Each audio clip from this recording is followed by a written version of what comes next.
ये पूछ रही है आज के दौर में अगर कब्रों को निशान भूल गए हम तो क्या लगता है आने वाली नस्लों को हमारी कब्रें याद रहेंगी? उन्हें तो कब्रिस्तान तक याद नहीं रहेंगे हैं किधर। इसलिए खुदारा आखिरत की तैयारी खुद से करें, अपने आप से करें, अपने पीछे कुरान पढ़ने वाले छोड़ दें, अपने पीछे कुरान पढ़ने वाले छोड़ दें। हम तो कह देते हैं कोई बात नहीं, मेरा इंतकाल हो मेरे बच्चे कहेंगे मदरसे से बच्चे भेज दिए, ठीक है, बरकत वाली जमात है, नेक जमात है। लेकिन ये बात बताओ पढ़ने में खुलूस इनके उतना ही होगा जितना बेटे के पढ़ने में खुलूस होगा? हो सकता है कभी नहीं होगा ना, क्योंकि बाप का दर्द बेटे को ज्यादा है, बेटे का दर्द बाप को ज्यादा है। हमें तो बुलाओगे रस्मन पढ़ के चले जाएंगे, लेकिन असल दर्द बेटे को होता है। तो मैं तो कहता हूं एक बेटा कम से कम हाफिज जरूर बनाना, एक बेटा जरूर बनाना। अगर बना ना सके हो ना तो कोई पढ़ रहा हो तो पढ़ने में उसकी मदद करना। कोई कुरान हाफिज हो रहा है ना तो उसके हिफ्ज में मदद करें। आपका बेटे बड़े हो गए, आप नहीं पढ़ पाए, आपके बेटे नहीं पढ़ पाए, तो जो पढ़ रहे हैं आप उनकी मदद करें। जानते हो क्यों? क्योंकि जहां भी ये पढ़ने वाला कुरान पढ़ेगा अल्लाह एक हर्फ के बदले में 10-10 नेकियां तेरी कब्र में भी नाजिल फरमाता रहेगा। इतना बड़ा इंतजाम है, इतना बड़ा इंतजाम है। और मैं अर्ज करूंगा खुदारा पढ़ने वालों से भी और पढ़ाने वालों से भी आपसे गुजारिश है, जब आपके बच्चे हाफिज हो जाए ना तो फिर उनसे कह देना हमने तुझे कुरान के लिए छोड़ रखा है, कुरान के लिए तुझे छोड़ सकता है और कुरान तेरे लिए है। पूरी जिंदगी तुझे कुरान पढ़ना है। हमारा काम ना कर, खेती हम कर लेंगे, जमीनें हम जोत लेंगे, मेहनत हम कर लेंगे, लेकिन तुझे कुरान याद रखना है। अब्बा क्यों? अब्बा क्यों? कहा मैंने तुझे दुनिया के लिए कुरान नहीं दिया, मैंने तुझे कब्र के लिए कुरान दिया है। हाँ, मैंने तुझे कब्र के लिए कुरान दिया है। कब्र अंधेरों का घर है, बड़ी बेवफा दुनिया है। आप अपना बेटे को करोड़ों रुपए दे दें, मरने के बाद 50,000 नहीं देगा मस्जिद में। वो ये सोचता है ये पैसा जो अब्बा का बचाना ये माले गनीमत है। भाई भाई का गला काट देते हैं एक दूसरे का, सिर्फ 10,000 के लिए, 5,000 के लिए बंटवारे में गोली चल जाती है। क्यों? भाई बाप की दौलत थी, जिस पे झगड़ा था उसका कुछ हिस्सा उठा के खुदा की घर में दे दो। भाई वो इतना करके गया ना तुम्हारे लिए, उसके लिए भी कुछ राहत का सामान बने। लेकिन कह रहा क्यों दे? उन्हें उनके अब्बा से मिली थी, हमें हमारे अब्बा से मिली है। क्योंकि अब्बा खुद नहीं देता था मस्जिद में, कभी अब्बा ने खुद नहीं लगाया कभी दीन के लिए पैसा, तो औलाद कहां से लगाएगी? आदत डालें, अपने बच्चों के हाथ से दीन की राह में खर्च कराया करो, ताकि बच्चे देने के आदी बन जाए, देने के आदी बन जाए। मरते टाइम बंदे को 3 फिक्रें सताती हैं। कितनी कितनी? सारे बोल दो भाई, कितनी फिक्रें? 3 फिक्रें सताती हैं। नंबर 1, मैंने जो दौलत कमाई है इसका क्या होगा। नंबर 2, मैं औलाद छोड़ के जा रहा हूं, मेरी औलाद कैसे जिंदगी गुजारेगी मेरे बगैर। नंबर 3, मैंने कितनी नेकियां की और कितने गुनाह किए। ये सिर्फ 3 चीजें मरते वक्त याद आती है, 3 चीजें।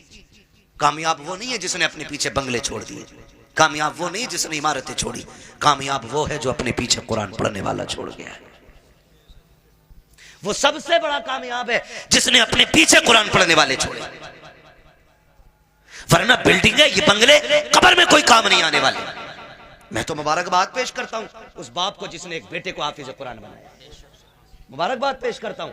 ये 500 रुपए रोज कमा सकते थे, कोई कमी नहीं है, जवानी में कमा सकते थे, लेकिन उस बाप को सलाम जिसने कहा बेटे तेरे हिस्से की मजदूरी हम करेंगे, हमारे हिस्से का कुरान तुझे याद करके आना है। वो माए मुबारकबाद के मुस्तहिक हैं जिन्होंने उन बच्चों को दूध पिलाया कि जो बदले में माँ को दूध के बदले में जन्नत का टिकट देने वाले हैं। वो बहनें मुबारकबाद के मुस्तहिक हैं जिन्होंने ऐसे भाइयों की खिदमत की है कि जो बहनों को बदले में जन्नत के जाने का रास्ता आसान करेंगे। ये मुबारकबाद के मुस्तहिक हैं माँ बाप। आज होता क्या है, आज जवान हो जाए बेटा और माँ बाप को दौलत का लालच पड़ जाता है। उन बापों को सलाम करता हूँ जो पूरी जिंदगी बच्चों को कुरान के नाम वक्फ कर देते हैं। और क्या मिला इनके बदले में? पूरी जिंदगी बाप मजदूरी करता रहा, कुछ भी तो नहीं मिला, बेटा कुरान पढ़ता रहा, कोई सिला नहीं मिल सका। बस किस दिन के इंतजार में, काश मैं मरूंगा जाऊंगा तो इसका कुरान काम आएगा, ये बेटा काम आएगा। बेटों से भी गुजारिश है, सुनो भाइयों, अगर रब ने तुम्हें कुरान की दौलत दी है, बाप ने मेहनत मजदूरी करके तुम्हें कुरान का कारी बनाया है, तो मेरी बात कान खोल करके सुन लेना। जब दुनिया बाप के जनाजे में जा रही हो, तुम भी जनाजे में जा रहे होगे, लोग आखिरी तख्ता दे करके बड़ी तेजी से मिट्टी डाल के लौट आएंगे। कोई कहता कि गर्मी ज्यादा है, खड़ा नहीं हुआ जाता है, कोई कहेगा सर्दी ज्यादा है, ठंड लग रही है, ये कह के लोग पलट आएंगे। कब्र में तुम्हारा बाप अकेला रह जाएगा। तो तुम्हें खुदा का वास्ता, एक कुरान पढ़ने वालों, तुम्हें उठ के नहीं आना है। जब सारे चले जाएं, तुझे बाप की कब्र पे बैठना है और कहना है अब्बा पूरी जिंदगी तूने कुरान पढ़ाया, खुद मजदूरियां करता रहा, मेरे हिस्से के धक्के तूने खाए हैं, मेरे हिस्से की गालियां तूने सुनी है, कभी चैन से सो ना सका, रात को ओवर टाइम ड्यूटी इसलिए करता रहा ताकि मैं कुरान ठीक से पढ़ सकूं। मैं कुरान का कारी बन गया, फिर भी तुझे जरूरत मजदूरी के अड्डों पे ले जाती रही, तुझे फिर कुरान पढ़ने की मोहलत ना मिली, मुझे मदरसों ने फुर्सत ना दी, तुझे जरूरत बाजार ले गई, तू मजदूरियां करता रहा। जो कुरान तूने पढ़ाया था, एक बार बैठ के पूरा कुरान ना सुन सका। अपने बाप की कब्र पे बैठना और कहना अब्बा आज तू भी फुर्सत से है, मैं भी फुर्सत से हूँ। जब दुनिया बिरयानी के लिए लड़ रही हो, तुम अपने बाप की कब्र पे बैठ जाना, अलहम्द के अलिफ से लेके वन्नास की सीन तक पूरा कुरान पढ़ के उठना।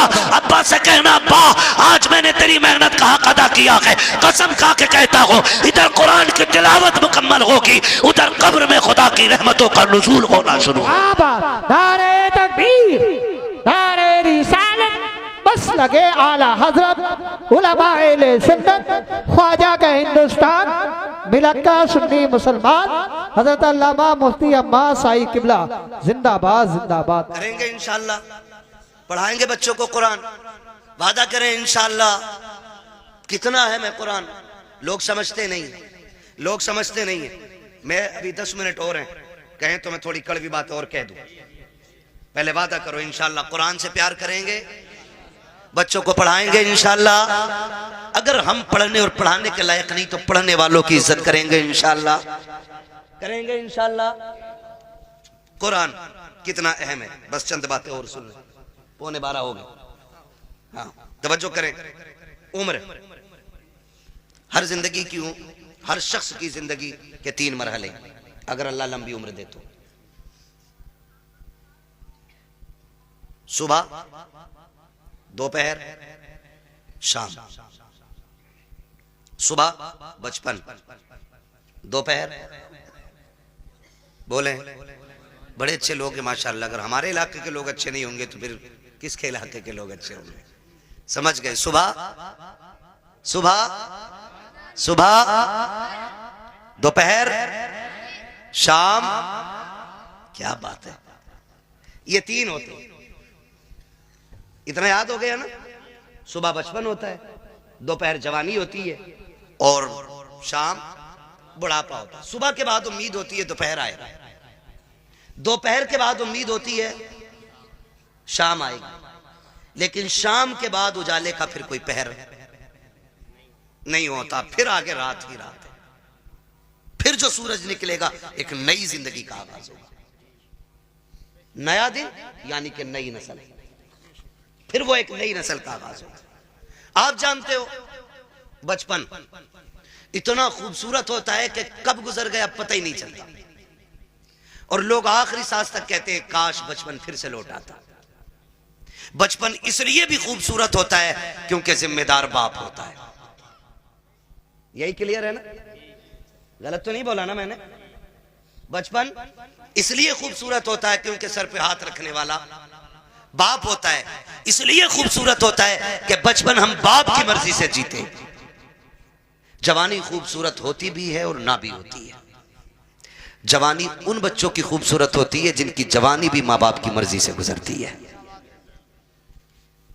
ठीक है जी, जवानी उन बच्चों की अच्छी होती है जिनकी जवानी माँ बाप की मर्जी से गुजरती है। और बुढ़ापा, दुनिया कहती है बुढ़ापा बुढ़ापा। वजह जानते हो?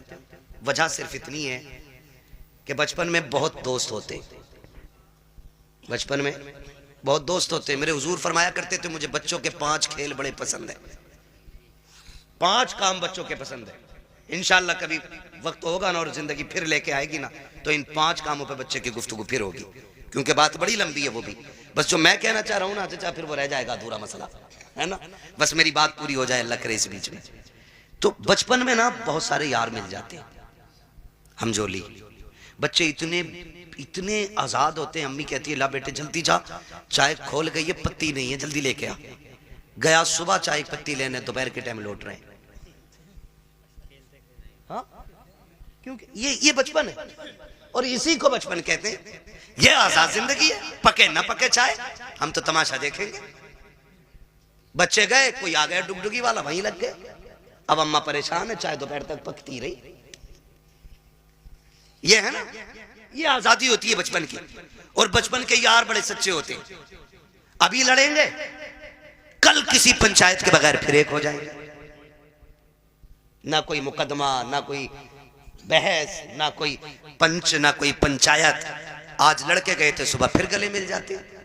इतना आजाद बचपन। और जवानी, जवानी में जिसके पास पैसा है उसके 1000 यार है। बस समझ गए ना। दो चीजें, वक्त और पैसा जिसके पास है ना, उसके 1000 यार मिलेंगे। यानी यार उन्हीं के ज्यादा मिलेंगे जो बर्बाद हैं खुद भी और दूसरों को भी बर्बाद करेंगे। ये दूसरे लफ्ज मैंने बोले। भाई जिसके पास फालतू वक्त है, कोई काम नहीं है, तो वो दूसरों को भी ठलुआ बना के बैठाएगा। जो बंदा 4 पैसे कमाता, कहीं काम से लगता, बच्चों को हलाल रोजी खिलाता, दुकान बंद, वो भी बैठा उसके साथ। और बातें चौक में बैठेंगे, कह रहे किसकी बन रही है अब के, उसकी इतनी सीटें निकल रही हैं। नहीं नहीं, अब के उसकी बनवा रहे हैं हम। जिससे अपना घर नहीं चलता वो मुल्क चलाने की बात करता है। सही कह रहा हूं, ये फालतू की बातें नहीं है। तो और क्या, ठलुए लोग, चाय बिगाड़ने वाले लोग चौक में बैठ के अपना भी वक्त बर्बाद करते हो, दूसरों का। खैर इधर नहीं जाना है, बस इतना बताना चाहता हूं। जवानी में भी 1000 यार हो जाते हैं। एक सबसे तन्हा उम्र आती है, बुढ़ापे की उम्र, जिसमें गैर तो गैर अपने भी साथ नहीं निभाते, अपने भी साथ नहीं निभाते। सगा बाप बैठा है, सगा बाप। बेटा सुबह उठा, ड्रेस पहनी, मोबाइल हाथ में लिया, कुनमुना किया और निकल लिया। बाप मुंह देखता रह गया। रात सांस उखड़ रही थी, सुबह बेटे से दवा मंगानी थी, इसने तो मुंह तक नहीं छुआ, ये तक नहीं पूछा रात कैसी गुजरी, चला गया। फिर बाप सोचता शाम को आएगा बेटा, फिर बातें करूंगा। फिर शाम को बेटा आया तो मूड खराब था, माथे पे लकीरें थी, गुस्से में गुस्सा, जल्दी करो, जूता लाओ, पानी लाओ, ये लाओ, वो लाओ। बाप फिर डर गया, लगता है बाहर किसी ने टेंशन दे दी है। बाप फिर ठहर गया, उसने फिर मन की बात न कही। इसी हाल में महीने बीत जाते हैं। 2 बातें बाप बेटे से नहीं कह पाता। तुमसे हाथ जोड़ के गुजारिश करता हूं, तुम बच्चों को वक्त दो, हक है उनका, बीवी को वक्त दो, हक है उनका। रोज 10-5 मिनट माँ बाप को दे लिया करो। तुमसे वो कुछ नहीं मांगते बदले में, सिर्फ रोज शाम में बैठ के ये पूछ लो, अब्बा बता आज खाना खाया था? वो कहे खाया था। पूछ क्या खाया, अच्छा लगा कि नहीं लगा। ये पूरी जिंदगी हमसे कहते रहे, बेटे बता तुझे क्या पसंद है। बाप की मर्जी मछली की थी, हमने कहा नहीं आज हमें तो बिरयानी खानी है। बाप ने अपना फैसला कैंसिल किया कि बेटे की पसंद की बिरयानी बनाई जाए। बाप चाहता था बिरयानी बने, हमने कहा कोरमा खाना है। बाप ने अपनी पसंद कुर्बान की, कहा बेटे के लिए कोरमा बनाओ। आज जब बाप बूढ़ा होकर के बैठ गया है, बेटा क्यों नहीं पूछता है अब्बा बता तेरी पसंद क्या है। आज वो बनेगा जो तू चाहेगा, आज वो बनेगा जो तू कहेगा, आज वो बनेगा जो तेरी पसंद होगी। कसम खा के कहता हूँ खाने ऐसे बनवाया करो, तुम्हारा मालिक इतनी दौलत नहीं देगा जितना तुम्हारा खुदा इन जुमलों से तुम्हें बरकतें अता। बाबा सुभान अल्लाह, सुभान अल्लाह, जिंदाबाद जिंदाबाद। बीवी बच्चों की मर्जी से रोज खाना बनता है, हफ्ते में 1 दिन बाप की मर्जी से बना। एक दिन बूढ़ी माँ को कहो अम्मा घर की मलिका तू ही है ना, आज खाना तेरी मर्जी से बनेगा, बता क्या चाहिए, बता क्या चाहिए। बस इतना पूछना माँ बाप से। और क्या तुम्हारे गुर्दे फेफड़े मांग रहे वो, बताओ तुम्हारा दिल मांग रहे वो। ये इतने गनी लोग होते हैं यार, अपना दिल दे के औलाद का दिल बचाने की कोशिश करते हैं। मैं नहीं जानता वो बात सही थी कि गलत थी, लेकिन इतना मैंने मोतबर लोगों को भी वो बयान करते सुना कि किसी लड़की ने अपने महबूब से कहा मुझे तेरी माँ का दिल चाहिए, और उसने जाके माँ का दिल निकाल लिया, लेके गया महबूबा के पास, कल ले तूने दिल मांगा था ले आया हूं। उसने ठुकरा दिया ये कह करके जब तू माँ का ना हो सका तो मेरा क्या होगा, मेरा क्या होगा। अल्लाह अकबर। जब इतना सुना गिरा, खड़े से गिर गया, खड़े से गिरा, माँ के दिल से आवाज आई, मेरे लाल चोट तो नहीं लग गई? ये तो जान दे के भी तुम्हें बचाना चाहते हैं। तुमसे किसने कह दिया तुम्हारा दिल मांग रहेंगे? तुमसे किसने कह दिया ये फेफड़े गुर्दे मांगेंगे? सिर्फ 3 मिनट जिंदगी के दे दो इन्हें, 10 मिनट दे दो इन्हें, इनके पास बैठ जाया करो, इनसे बात कर लिया करो, बात कर लिया करो। नहीं जानते हम लोग, हम नहीं जानते। मैं डॉक्टर साहब बैठे हुए हैं, डॉक्टर इसराइल साहब, पूरी जिम्मेदारी के साथ कह रहा हूँ, कसम खुदा की, कभी कभी बड़ी बड़ी ताकतवर बोतलें वो काम नहीं करती हैं जो बेटे के 2 मीठे बोल बाप को ताकत दे जाया करते हैं। बैठा करो इनके पास, इन्हें वक्त दिया करो। आज ये बूढ़े हो गए, आज ये चाहते हैं कोई हमसे 2 बातें कर ले। मैंने कितने माँ बाप को दीवारों से बातें करते देखा है, दीवारों से। कई माएं झूले लेके बच्चों के बैठ गई है बुढ़ापे में, उसी को हिला रही है। बेटा किधर है? का दुबई में। बेटा किधर है? मुंबई में। बहू कहां? बच्चों को लेके वही है। फिर इसका क्या कर रही है? कैसे देखती हूं बचपन याद आता है, बेटे से बात करने को जी चाहता, झूला हिला के इससे बात करती। ये दिन देखने थे माँ बाप को जिन्होंने जिंदगी हमारे नाम कर दी। आज उनके लिए हमारे पास 5 मिनट का वक्त नहीं है। क्या करोगे ऐसी दौलत का यार? अगर माँ बाप को खो के दौलत मिल भी गई तो कौड़ियों की नहीं है दौलत। इसलिए दौलत तो कभी भी हासिल की जा सकती है, माँ बाप दोबारा नहीं मिल सकते। आज हैं तो कदर कर लो, कल नहीं होंगे तो रोओगे, फिर मांगोगे, चीखोगे, कब्रिस्तान जाओगे, मिट्टी के सिवा तुम्हें कुछ नजर नहीं आएगा। वहां वही मिट्टी जिसे तुम डाल के आए थे, वहां कुछ नहीं मिलेगा तुम्हें। आज हैं, इज्जत करो इनकी, इन्हें वक्त दिया करो। झूलों से माएं बातें करती है बेटों की, ये दिन दे दिया औलाद ने। बीवी के पल्लू में ऐसा खुशबू में डूब गया जाकर के कि मां की आहें याद नहीं रही। वो बूढ़ा बाप तो रातों रात जाग के हमें सुलाता था, आज उसके लिए हमारे पास 5 मिनट नहीं। वो पानी मांगता है, पानी देने तैयार नहीं। कई अमीर कहते जी मैंने तो नौकर लगा दिया। नौकर उतनी खिदमत कर लेगा जितनी तू कर लेगा। ओ भाई, नौकर के मुंह धुलाने में और बेटे के मुंह धुलाने में जमीन और आसमान का फर्क होता है। तुमने कहावत नहीं सुनी? अपना मारे छांव में डाले, पराया मारे धूप में डाले। अपने तो जख्म भी फूंक फूंक के साफ करते, और परायों पे क्या फर्क पड़ता है? वो तेजाब छिड़के या नमक। कभी ये ना करना, माँ बाप की खिदमत के लिए कभी नौकर ना रखना। अगर कुछ चाहता है ना तो उनकी खिदमत में खुद नौकर बन के रुक जाना, खुद नौकर बन के लग जाओ। इसलिए कि इनकी नौकरी तुम्हें दुनिया में भी आला मकाम देगी और आखिरत में भी आला मकाम देगी। इसलिए कि ये माँ बाप की नौकरी है, माँ बाप की नौकरी है।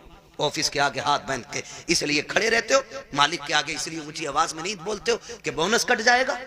मालिक की पहली घंटी पे इसलिए दौड़ाते हो कि ड्यूटी छूट जाएगी। माँ बाप की पहली आवाज पे क्यों नहीं आते हो? इनकी आवाज पे पहले दौड़ के आ जाया करो, वरना जन्नत हाथ से चली जाएगी, जन्नत चली जाएगी। अगर वो 2 टुकड़े देता है ना तो ये जन्नत के मालिक बने बैठे हैं। जन्नत लेनी है तो इनके इशारों पे कूदना पड़ेगा, इनके इशारों पे बोलना पड़ेगा। आज बूढ़े माँ बाप के लिए वक्त नहीं, इन्हें वक्त दिया करो। बड़ी कीमती दौलत है ये अल्लाह की। ये बिस्तर पे भी पड़े ना तो बड़े काम के। कह रहा दुआ कर दो मिट्टी प्यारी अल्लाह को हो जाए अब्बा की। कहा क्यों? अब तो कहा बिस्तर पे ही पेशाब पखाना कर रहे हैं। मैंने कहा ये तेरी खुशनसीबी है कि बाप की खिदमत का मौका मिला है। तू नहीं जानता है, इनकी गंदगियां तू उठाएगा, अल्लाह तुझको बुलंदियों के ताज अता फरमाता चला जाएगा। नहीं समझते लोग इन चीजों को, नहीं समझते। बड़े खुशनसीब है जो माँ बाप की खिदमत करते, उनकी खिदमत करके ना बड़े बन जाते। इन्हें वक्त दिया करो। मैं आपसे कहना चाहता हूं, सबसे मुश्किल दौर बुढ़ापे का आता है। कौन सा दौर आता है? समझ रहे हैं ना मेरे बच्चे सारे? नौजवान भाई भी समझ रहे हैं ना? सबसे मुश्किल वक्त बुढ़ापे का आता है। ये बच्चे बैठे हैं छोटे छोटे, ईद से पहले देखना, बाप लेके जाए या माँ मार्केट लेके जाए, ले जाके ना ये नहीं कहते ये वाला पैक कर दो, माँ बैठा लेती है बेटे को ऊपर, खुद बैठती है नीचे और जूते 10 तरह के निकलवाती है और अपने हाथ से निकालती है, पहनाती है, निकालती है, पहनाती है। बार बार कहती नहीं नहीं मेरे बेटे के पैर में अच्छा नहीं लग रहा है, मेरे बेटे के पैर में अच्छा नहीं लग रहा है। मैं बेटों से पूछना चाहता हूँ, जब हम इतने बड़े थे वो अपने हाथ से हमें जूते पहनाते थे। आज एक बार हम उन्हें दुकान में लेके गए, अब्बा बैठो तुम्हारे पैर में जूते डाल के मैं देखूंगा। अम्मा बैठ आज मैं देखूं तेरे पैर में कौन सा जूता अच्छा लगेगा। कभी लेके गए माँ बाप को? और लेके जाया करो। ईद का टाइम आए ना माँ बाप को लेके जाओ, कहना आज तक तुमने हमारी पसंद का पहनाया है, अब हम तुम्हें तुम्हारी पसंद का पहनाने के लिए आए। लेके जाया करो। हम इन्हें वक्त नहीं दे पाते, हमारे पास वक्त ही नहीं है। सबसे मुश्किल वक्त बुढ़ापे का आता है। अब सुने जिन पे बुढ़ापा आना है, ये आ गया है। जब दुनिया छोड़ जाएगी ना और कोई मुंह नहीं लगाएगा, कोई बात करने वाला भी नहीं होगा, कोई ये पूछने वाला नहीं होगा तेरे मुंह में दांत कितने। फिर पलटोगे मस्जिद की तरफ, फिर लौटोगे मस्जिद की तरफ। अल्लाह कहेगा सुन, तुझे कोई मुंह नहीं लगा रहा ना, आ मेरे घर आ जा। तुझसे कोई बात नहीं करता ना, मैं करूंगा तुझसे बात। अपना दर्द मुझे सुना जब तुम मस्जिद में आते हो। सुनो, कुरान बड़ा जरूरी है। कहता है अगर तुझे अपना हाल सुनाना है, नमाज की नियत बांध ले, तू कहता जा मैं सुनता जाऊंगा। और अगर तुझे मेरी बातें सुननी है फिर कुरान लेकर बैठ जा, कुरान पढ़ता जा, कुरान की आयतों में तुझे मेरी बातों का मजा आता है। वाह वाह वाह, सुभान अल्लाह, जिंदाबाद। जब तुम्हें कोई मुंह नहीं लगाता है फिर रब का कुरान तुम्हें सीने से लगाएगा। जब कोई साथ नहीं देता ना फिर कुरान लेके हम बैठते। इसलिए खुदारा इतने जाहिल न रह जाना कि बुढ़ापे में भी कुरान साथी न बन सके। कम से कम इतना कुरान जरूर सीख लेना कि बुढ़ापे में जाके दुनिया साथ छोड़ दे तो रब का कुरान हमारे साथ हो। पढ़ेंगे इंशाअल्लाह, वादा करते हैं इंशाअल्लाह, पढ़ाई करेंगे इंशाअल्लाह, कुरान सीखें। अगर हमने कुरान नहीं सीखा तो कुछ भी नहीं सीखा है। बड़ी बात है बेटे को हाफिज कुरान बनाना, अपने बच्चों को हाफिज कुरान बनाओ। तुमने भी देखा होगा, हमने भी देखा, मौतें होती हैं, मौतें होती हैं। लोग बड़े बड़े पैसे वाले तड़प तड़प के मर रहे हैं। क्यों? क्योंकि आज कोई आसानी से रूह निकलवाने वाला नहीं। निकले कैसे, निकले कैसे? सारे लोग जानते हैं हॉस्पिटल की कंडीशन। आखिरी सांसें होती हैं, ले जाके अब्बा हॉस्पिटल में रख दिया, काय में वेंटिलेटर पे, अब्बा ऑक्सीजन लगी पड़ी है, जो चादर बिछी है वो भी नापाक है। उन्होंने हमारे कपड़े उतार के अपने ग्रीन कपड़े पहना दिए, वो भी नापाक है। जितने नर्स और वहाँ पे डॉक्टर आ रहे हैं उन्हें भी पाकी नापाकी की तमीज़ नहीं है। मुश्किल से रूहें निकल रही हैं, मुश्किल से। बिस्तर नापाक, जगह नापाक, लोग नापाक, रहमत के फरिश्ते आने तैयार नहीं। इधर तड़प तड़प के बंदा मर रहा है, ऑक्सीजन लगी है। रिश्तेदार जो है फलों पे फल लाने पे लगे पड़े, कोई जूस ला रहा है, कोई फल ला रहा है, सेब ला रहे, केले ला रहे। मैं वो जो ऑक्सीजन में पड़ा शीशे से झांक रहा है वो हाथ नहीं उठ पा रहे हैं आज उसके। आज अल्लाह की पकड़ में आ गया है वो। अब तक अकड़ में रहता था, हमने कहा था हमसे चंदा ना मांगना, ये तमाशे कर रखे हैं, ये तुमने मदरसों के नाम पे ठगी का जाल फैला रखा है, मौलवी होते ही हराम खाने वाले हैं। आज एक एक जुमले का बदला लिया जा रहा है, बड़ा तड़प रहा है, रूह निकलने का नाम नहीं ले रही है। सारे रिश्तेदार कोई फल कोई जूस लेकर के आ रहा है, इसकी आंखों से आंसू बह रहे हैं। आखिर ये रो क्यों रहा है? सारी फैसिलिटी मौजूद है, सांस भी मशीनों के जरिए आ रही है, रिश्तेदार भी सामने है। वो कहता मैं इसलिए रो रहा हूँ, इसलिए रो रहा हूँ, ये जो जूस लेके आ रहे हैं आज मुझे इसकी जरूरत नहीं है, ये जो फल लेके आ रहे हैं ये तो बंद कर दिया गया है। चाहता क्या है? वो ऑक्सीजन पे सामने वेंटिलेटर पे लेटा बंदा कहता है अगर ला सकते हो तो यासीन का पढ़ा हुआ पानी ला दो, सूरह रहमान की तिलावत का पानी ला दो। करेगा क्या? काम में जीना नहीं चाहता, अब कुरान की तिलावत के सदके में इज्जत से मरना चाहता। वाह वाह वाह। जिनके अपने बेटे कुरान के कारी होते हैं वो कभी बेबसी की मौत नहीं मरते, वो कभी मुफलिसी की मौत नहीं मरते। वो जब मरते तो इस शान से जाते हैं, इधर तिलावत होती है उधर रूह जन्नत की तरफ निकल के जाती है। एहसान है इन उलमा का कि ये हमारे बच्चों को पढ़ा रहे और हमें दीन दे रहे हैं। मैं तो दावे के साथ कहता हूँ इस बात को, हमारे यहाँ हाफिज बन जाए तो बंदा 1000 रुपए देख कहता मैंने बहुत दे दिए इमाम मौलाना को। 1000 रुपए एक जोड़ा उनकी बहू को दिया था, एक जोड़ा उन्हें दिया था। सुन भाई, कान खोल के सुन और मैल हो तो साफ कर ले। 1000 नहीं, 10 लाख नहीं, 50 लाख नहीं, ये जो खाल है ना तेरे बदन की, अगर ये उतार के ना इसका जूता बना के अपने बेटे के उस्ताद को भी पहनाए ना तो तब भी उस एहसान का बदला पूरा नहीं होगा जो तेरे बेटे को इन्होंने हाफिज कुरान बना के तुझ पे एहसान कर दिया है। ये इतनी बड़ी दौलत है, इतनी बड़ी दौलत है।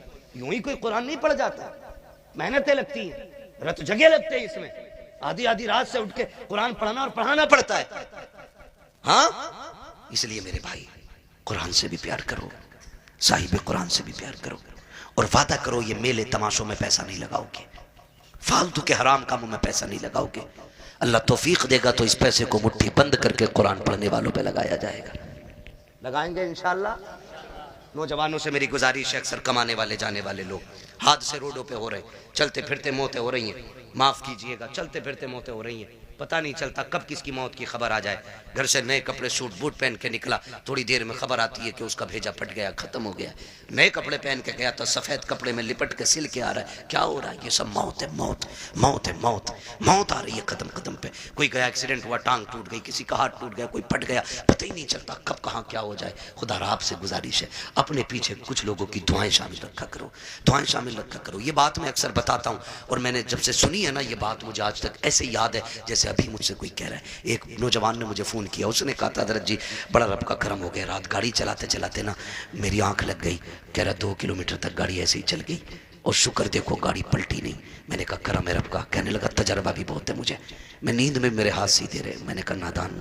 मैंने कहा कोई नेकी करता है? कहा हाँ।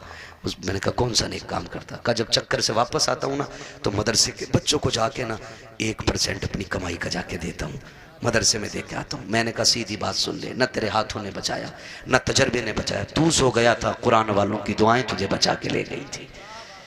अल्लाह सुभान अल्लाह।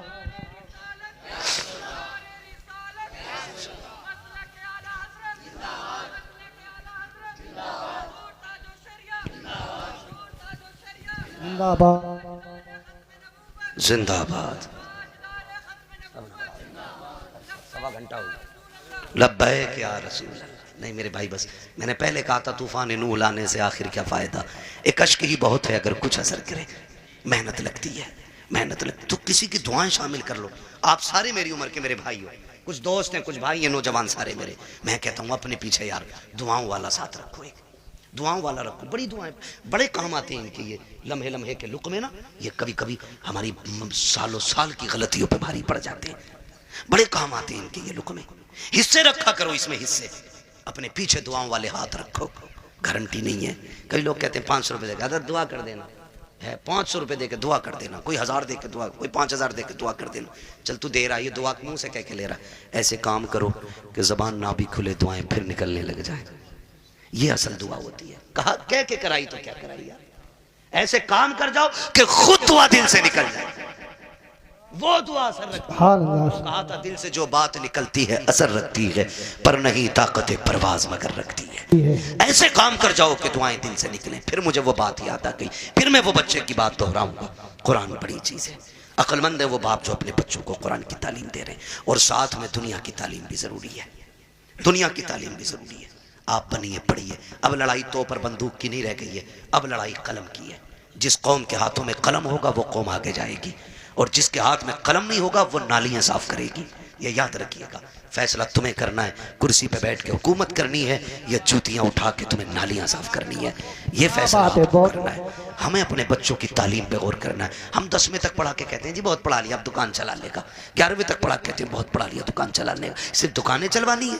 हम तो समझते हैं कि ये हमारे मुल्क की तकदीर बने और तुम सिर्फ दुकानदार बनाना चाहते हो। नहीं, अगर फाके रहना भी पड़े फाके कर लो, बच्चों को तालीम दो। मारेरा शरीफ का एक नारा है, आधी रोटी खाएंगे बच्चों को पढ़ाएंगे। ये हर शख्स लाजिम कर ले। हम फटे कपड़े पहनेंगे लेकिन बेटे के कंधे पे स्टार लगवा के दिखाएंगे। हम फाके से रहेंगे लेकिन बेटे के सिग्नेचर में जोर पैदा करेंगे। हम फाके करेंगे लेकिन बेटे का कद ऊंचा देखना चाहते हैं। याद रखो, जब खानदान का एक बेटा बड़ा होता है, सिर्फ एक बड़ा नहीं बल्कि पूरा का पूरा खानदान ऊंचा नजर आया। वाह वाह वाह, सुभान अल्लाह, जिंदाबाद। पढ़ेंगे इंशाल्लाह, पढ़ेंगे इंशाल्लाह। ये जो चंदे करते हो ना कव्वालियों के लिए, चंदा बंद नहीं करना है, कव्वाली बंद करनी है। उस चंदे को उठा करके ना अपनी कौम की बच्चियों के लिए बेहतर इंग्लिश मीडियम स्कूल बनाओ, और ऐसा होना चाहिए जिसमें पढ़ने वाली भी बेटी हो और पढ़ाने वाली भी बेटी हो। इसी चंदे को उठा के, आपसे अलग से नहीं मांग रहा हूं, अलग से नहीं मांग रहा हूं। आप इसी चंदे को उठा के जो कव्वालियों में लुटाते हो, उड़ाते हो और जो देते हो, सिर्फ इतना उठा करके स्कूल बनाओ जिसमें पढ़ने वाली भी बेटी हो और पढ़ाने वाली भी बेटी हो। खुदा की कसम फिर हॉस्पिटलों में तेरी मेरी बेटी को बेपर्दा नहीं किया जाएगा। अगर इलाज के लिए मरियम आएगी ना तो फिर डॉक्टर बन के फातिमा नजर आएगी। मैं न्यूज देख रहा था, कोई पुलिस उसका जेल का कोई जेलर है जो मुस्लिम लड़कियों को जो जेल में बंद है उनको रात को उठवा के अपने कमरे में बुलवाता है। ये हमारी कौम का मुकद्दर रह गया और हम कुछ भी नहीं कर पा रहे। क्यों? क्योंकि तुम किसी गिनती में नहीं हो। अगर हो तो तावीज की दुकानों पे तुम, डोरी की दुकानों पे तुम, चादरों की दुकानों पे तुम, फूलों की दुकानों पे तुम, मुजाबिरों में तुम, जाकर के देखो तमाशाइयों में तुम। अगर नहीं हो तो कामयाबी की जगह तुम नहीं। इसलिए पढ़ना है। ये कसम खा लो कि हमें या तो पढ़ना है या बच्चों को पढ़ाना है। और याद रखना, मजारों से इलाके बुलंद नहीं होते। मैं खुल के बात कर रहा हूं और बरेलवी भी हूं। इनकी जैसी जिंदगी थी ये काट के चले गए, अच्छी काटी अल्लाह ने मजार बनवा दिया। गुरी काटते तो लापता हो जाते, नाम तक कोई पूछने वाला नहीं होता। तो याद रखिएगा, मजारों से रुतबे बुलंद नहीं होंगे, मेहनत से रुतबे बुलंद होने, मेहनत से रुतबे बुलंद होने, मेहनत से रुतबे बुलंद होने। हमें मेहनत करनी है। किस चीज पे? तालीम। किस पे बच्चों? पढ़ेंगे मेरे बेटे, मोबाइल तो ज्यादा नहीं चलाएंगे। आज जो बीमारी है ना मेरे लाल, सुन लो तुम भी, छोटे छोटे बच्चों से गुजारिश करूंगा, अगर आप 10-11 बजे मोबाइल चलाओगे ना तो एक तो 40 साल में जाके अंधे हो जाओगे, दूसरे कान खराब हो जाएंगे, और तीसरे शादी के बाद तुम्हारी बीवी बच्चों का पेट भीख मांग के पलेगा। ये तुम याद रखना। अगर चाहते हो अच्छे कपड़े पहनो, अच्छी गाड़ियां हो, इज्जत की जिंदगी हो, तो मोबाइल फेंक दो, कलम पे जोर दो, तालीम पे जोर दो, किताबें पढ़ो। आज मेहनत कर लो, कल लैपटॉप कंप्यूटर तुम्हारे कदमों में पड़े नजर आए। सुभान अल्लाह, सुभान अल्लाह, बेशक पढ़ेंगे इंशाल्लाह। नौजवानों से गुजारिश है, ये जो पबजी की बला आ गई है ना, पबजी और फ्री फायर, क्या है फ्री फायर, ये इससे निकल जाओ, वरना तुमसे बड़े पागल पूरी कौम में कहीं नजर नहीं आएंगे।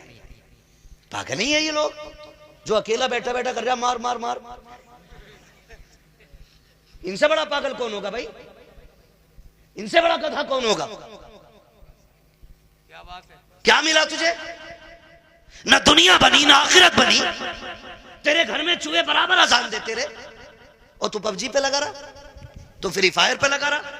खुदा तौफीक दे, हलाल रोजी पे लगो, बच्चों को कामयाब बनाओ। जिन लोगों की रोजी हलाल होती है उनके बच्चे बड़े कामयाब हुआ करते हैं, ये भी याद रखिएगा। पढ़ेंगे इंशाल्लाह। अब किसी और चीज पे कभी और बुलवा लियो भाई, यार 1.5 घंटा होने वाला है, मैंने बुला दिए थे यार। बर्थडे पे तो नहीं, तुम भी बोल दोगे यार, ये तो इतना वाहियात काम है। अरे नहीं भाई, तुम भी तो जान हो जलसों की यार, तवज्जो है ना सारे लोगों। तो पढ़ाई पे ध्यान दीजिए, मोबाइल छोड़ दीजिए। ये मगरिबी जो शैतानी ताकत है ना, ये सब उनकी स्कीम है हमें बदनाम और बर्बाद करने की। उनके बच्चे देखो 18 घंटे पढ़ते हैं, उनके बच्चे लाजिम है। 18 घंटे उनके बच्चे पढ़ते हैं। ईसाइयों का उसूल है 90 साल का भी होगा तो 18 घंटे पढ़ना लाजिम है, क्योंकि उन्हें एक अच्छी नस्ल देनी है। वो मुट्ठी भर नहीं, गिनती भर है, लेकिन दुनिया को मोहताज बना रखा उन्होंने। पानी उनका पी रहे हो तुम, साबुन उनके यूज कर रहे हो तुम, हैं, और फास्ट फूड उनके खा रहे हो आप, दवाइयां उनकी हैं आपके पास। आपका क्या है? हमारे पास सिर्फ फ्री फायर है। इसे खा के अंधे बनो, फिर दवा उनकी खाओ। इसे खा के पागल बनो, मेडिसिन उन्हीं की लो। ये हमारी कौम की कंडीशन है। इसलिए पढ़िए, बहुत हो गए हैं तमाशे। हमने 70-70 लाख मजारों के गुंबदों में लगाए, हमने 20-20 लाख टाइल्सों में लगा दिए। क्या फायदा हुआ मजार वाले को? अगर वो अच्छा था तो उसकी कब्र तो वैसे ही जन्नत थी, तेरे पत्थरों की क्या जरूरत थी? और अगर अमल खराब थे तो तू एक नहीं करोड़ों का पत्थर लगा ले, अंदर जहन्नम का गड़ा बन चुका है, कोई नतीजा नहीं है। इस पैसे को अब सही जगह लगाइए। मान जाओ अभी वक्त है, 70 सालों में हमने मजारों के अलावा कुछ नहीं बनाया। अगर हमने स्कूल अपने बनाए होते ना, आज हम किसी के मोहताज नहीं होते। पहली बात तो हमारे कॉलेजेस नहीं, बच्चे हैं ही नहीं कि जो किसी इंजीनियरिंग कॉलेज में जाएं या मेडिकल कॉलेज